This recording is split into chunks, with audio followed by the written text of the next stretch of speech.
പത്തരമാറ്റിൻ്റെ അടിപൊളി എപ്പിസോഡിലേക്ക് എല്ലാവർക്കും സ്വാഗതം. അങ്ങനെ നവ്യയുടെ ക്രൂര വാക്കുകൾ തുടർന്ന് പോയിക്കൊണ്ടിരിക്കുക. നമ്മുടെ കനക സഹിക്കാനാവാതെ എല്ലാ കാര്യങ്ങളും തുറന്നടിച്ച് പറയുകയാണ്. കാരണം നയനയും ആദർശനെയും കുറ്റം പറയുന്നത് അത്തരത്തിൽ ഉള്ള രീതിയിലായതുകൊണ്ട് തന്നെയും അനന്തപുരിക്കാർക്കെതിരെ ഇവർ ചെയ്യുന്ന കാര്യങ്ങളും വളരെ ഗൗരവമേറിയതായതുകൊണ്ടും കനക ഒടുവിൽ ആ ഒരു സത്യം പറയാൻ വേണ്ടി തീരുമാനിച്ചിരിക്കുകയാണ്. അങ്ങനെ ആ ഒരു തീരുമാനപ്രകാരം തന്നെ നവ്യയെ ഒരു ബീച്ചിലേക്ക് വിളിച്ച് വരുത്തുകയും ആ സത്യം തുറന്ന് പറയുകയും ഒക്കെ ചെയ്യുകയാണ്. അങ്ങനെ ആകെ ടെൻഷനടിച്ച് തൻ്റെ ഉള്ളിൽ ചെറിയൊരു സംശയമുണ്ടെങ്കിലും അത് സത്യമാവരുതേ എന്നുള്ള രീതിയിൽ നിൽക്കുകയായിരുന്നു നവ്യ. പക്ഷെ ആ ഒരു കാര്യം തന്നെ സത്യമായി വന്നിരിക്കുകയാണ്. അതുകൊണ്ട് അഭി ഇത്തരം തെറ്റ് ചെയ്തിട്ടുണ്ട് എന്ന് കനക വിളിച്ച് പറയുമ്പോൾ അതിനെ എതിർക്കാനൊന്നും നവ്യയ്ക്ക് കഴിഞ്ഞിരുന്നില്ല. കാരണം അവൻ അത്തരത്തിലുള്ള ഒരാളായിരുന്നു എന്നുള്ളത് അവൾക്ക് അറിയാമായിരുന്നു. അങ്ങനെ എന്തോ തീരുമാനിച്ചുറപ്പിച്ച പോലെ കനകയുടെ അടുത്ത് നിന്ന് നവ്യ പോവുകയാണ്. പോകുന്ന സമയത്ത് മോളെ, നീ പറഞ്ഞത് ഒക്കെ ഉൾക്കൊണ്ട് കാര്യങ്ങൾ മനസ്സിലാക്കണം. അവന് തെറ്റ് ചെയ്തിട്ടുണ്ടെങ്കിൽ അവന് ശിക്ഷിക്കപ്പെടണം. അതിന് നീ ഇനി മുതൽ നയനയും ആദർശനെയും ഒന്നും കുറ്റപ്പെടുത്തുകയോ ഒന്നും ചെയ്യരുത്. അവരൊരു തെറ്റും ചെയ്തിട്ടില്ല എന്നൊക്കെ പറയുന്നുണ്ട്. പക്ഷെ അതൊന്നും ചെവി കേൾക്കാത്ത രീതിയിൽ നമ്മുടെ നവ്യ ഒരു വെറും കേൾവിക്കാരിയായി നിന്നിട്ട് ഒന്നും മറുപടി പറയാതെ സങ്കടം കൊണ്ട് പോവുകയാണ്. അങ്ങനെ പിന്നെ ആകെ എല്ലാം നഷ്ടപ്പെട്ടതുപോലെ അനന്തപുരിയിൽ എത്തുന്നുണ്ട്. ആ ഒരു അവസ്ഥയിൽ ദേവയാനി കാണുമ്പോൾ ഇവൾക്ക് എന്താ പറ്റിയത്? വലിയ അഹങ്കാരത്തോടു കൂടെ ഇവിടെ നിന്ന് പോയതായിരുന്നല്ലോ. ഇനി ഇവളോട് ആരെങ്കിലും സത്യങ്ങൾ തുറന്ന് പറഞ്ഞോ? ആകെ സമനില തെറ്റിയ പോലെയാണല്ലോ, മിണ്ടാട്ടൊന്നുമില്ലല്ലോ എന്നൊക്കെ ചിന്തിക്കുന്നുണ്ട്. അപ്പോൾ നവ്യ എന്നൊക്കെ വിളിക്കുമ്പോൾ ഒന്നും കേൾക്കാതെ നമ്മുടെ ദേവയാനി വിളിച്ചത് പോലും അറിയാതെ നവ്യ നേരെ മുറിയിലോട്ട് കയറി പോവുകയാണ്. അങ്ങനെ പിന്നീട് നവ്യ മുറിയിൽ നിന്ന് ഓരോന്ന് ആലോചിച്ച് കൂട്ടുകയാണ്. ആ ഒരു സമയത്താണ് അഭി മുറിയിലോട്ട് കടന്നു വരുന്നത്. അങ്ങനെ നവ്യെ, നീ ഇത്രയും പെട്ടെന്ന് പോയി എത്തിയോ? എന്തായി കാര്യങ്ങൾ? എൻ്റെ ജോലിക്കാരുമൊക്കെ സംസാരിച്ചോ? നിന്നെയും മകനെയും എനിക്ക് പൊന്നുപോലെ നോക്കണമെങ്കിൽ ആ ജോലി കിട്ടിയേ പറ്റൂ. പിന്നെ എന്ത് ജോലിയും ചെയ്യാൻ ഞാൻ തയ്യാറാണ്. കാരണം എനിക്ക് നിങ്ങളാണ് വലുത്. നിങ്ങളെ എനിക്ക് നല്ലതുപോലെ നോക്കണം. അതിന് ഇവിടെ ഇങ്ങനെ നിന്നാൽ അത് നടക്കത്തില്ല. ഞാനും കൂടെ ഇറങ്ങിയാലേ നടക്കുകയുള്ളൂ.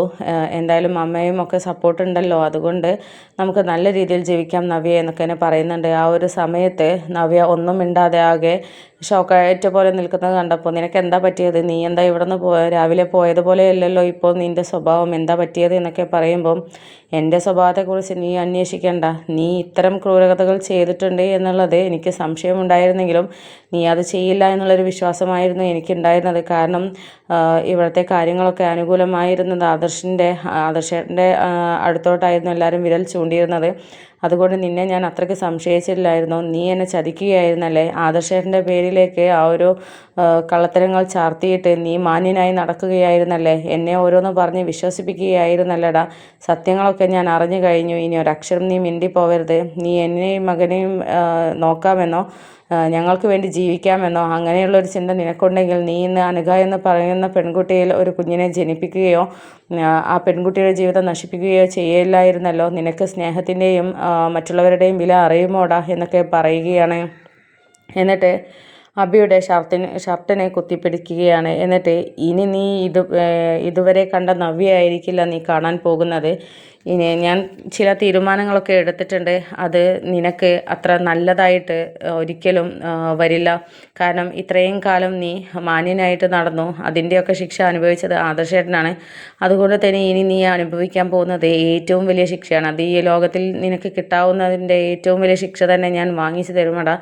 കാരണം എൻ്റെ മകൻ്റെ അച്ഛൻ ഇത്തരത്തിലുള്ള ഒരാളായി പോയല്ലോ. അത് എൻ്റെ മകൻ അറിയാനോ ഒന്നും പാടില്ല. നിനക്ക് അവനൊരു അച്ഛനില്ല എന്നുള്ള രീതിയിൽ ഞാൻ അവനെ വളർത്തിയെടുക്കും. കാരണം ഇങ്ങനെയൊരു നീചനും ക്രൂരനുമായ ഒരു അച്ഛൻ അവന് ഒരിക്കലും വേണ്ട. എനിക്കും ഭർത്തായി വേണ്ട.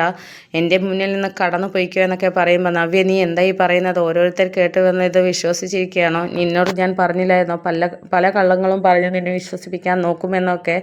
നീ അതും വിശ്വസിച്ച് വന്നിരിക്കുകയാണോ? നമ്മുടെ ജീവിതം തകർക്കാനല്ലേ അവർ നോക്കുന്നത് എന്നൊക്കെ പറയുമ്പോൾ, കൂടുതലൊന്നും ഇനി അഭിനയിപ്പിച്ചിട്ട് എന്നെ തിരുത്താനൊന്നും നോക്കേണ്ട. തെളിവുകളടക്കമാണ് ഞാൻ കണ്ടത്. നിൻ്റെ DNA ടെസ്റ്റ് നടത്തിയ റിസൾട്ടൊക്കെ ഞാൻ കണ്ടു. അതിനെക്കൊണ്ട് നീ കൂടുതലൊന്നും എന്നോട് സംസാരിക്കാൻ നിൽക്കേണ്ട. മുന്നിൽ നിന്ന് പോയിക്കോ. ഇല്ലെങ്കിൽ ഞാൻ നിന്നെ എന്താ ചെയ്യാമെന്നൊന്നും അറിയില്ല എന്നൊക്കെ പറഞ്ഞിട്ട് മേശൻ്റെ അടുത്ത് നിൽക്കുന്ന ഒരു കത്തി ഉണ്ടായിരുന്നു. ഫ്രൂട്ട്സ് ചെത്തിക്കഴിക്കാൻ വേണ്ടിയിട്ട് കൊണ്ടുവച്ചതായിരുന്നു. ആ ഒരു കത്തി എടുത്തിട്ട് നമ്മുടെ അഭിയുടെ നേരെ മുന്നിലേക്ക് ചൂണ്ടിയിട്ട് ഇനി നീ ഒരക്ഷരം മിണ്ടി കഴിഞ്ഞാൽ കുത്തിക്കീറി കുടൽ ഞാൻ പുറത്തിറക്കും, അത്രയ്ക്കും ദേഷ്യം എനിക്കുണ്ട്, എന്നെ മുന്നിൽ നിന്ന് കടന്നു പോയിക്കോ. പിന്നെ നിന്നെ കൊന്നിട്ട് എനിക്ക് ജയിലിൽ പോകാനൊന്നും ഒക്കത്തില്ല. കാരണം എൻ്റെ മകനെ എനിക്ക് സുരക്ഷിതമായിട്ട് വളർത്തി വലുതാക്കണം. നിന്നെപ്പോലുള്ള ഒരു മകനായിട്ടല്ല, അന്തസ്സുള്ള നല്ലത് ചെയ്യുന്ന, നന്മ മാത്രം ചെയ്യുന്ന ഒരു മകനാക്കി അവനെ എനിക്ക് വളർത്തണമെന്ന് പറയുകയാണ് നവ്യ.